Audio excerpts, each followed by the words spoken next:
ఒకవేళ మీరు దేవునిని మీరు పూర్ణ మనసుతో ప్రేమిస్తూ ఉండి, మీ పూర్ణ మనసుతో కానీ మీ ఆత్మతో ఆయన ప్రేమిస్తూ ఉంటే, సాతానుడు మిమ్మల్ని పక్కదారులు పెడతా ఉంటాడు.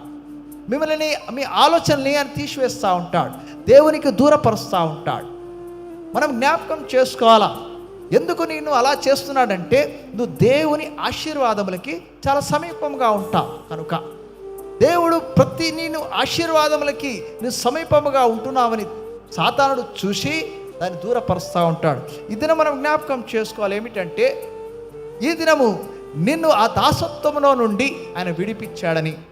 నీవు ఒకవేళ ఏ పాపము, నన్ను ఇది ఒక పెద్ద కర్సున్నది, నా పితరులు ఇలా ఉన్నారు, మేబీ నా పాపం బట్టి నా జీవితంలో ఈ ఫలం వస్తున్నదా అని నువ్వు ఆలోచించవచ్చు. అయ్యా, నేను ఒకవేళ ఈ పాతకి వెళ్ళి నేను ఇది బాగు చేసుకుంటే నా జీవితం బాగుంటుందే అని నువ్వు ఆలోచించవచ్చు. కానీ ఇంకను నువ్వు అలా యేసుక్రీస్తుని నమ్మిన తర్వాత కూడా నువ్వు అలానే ఉన్నావు అంటే ఇంకను నీ పాపం అనే దాసత్వంలో నువ్వు జీవిస్తున్నావని జ్ఞాపకం చేసుకోండి.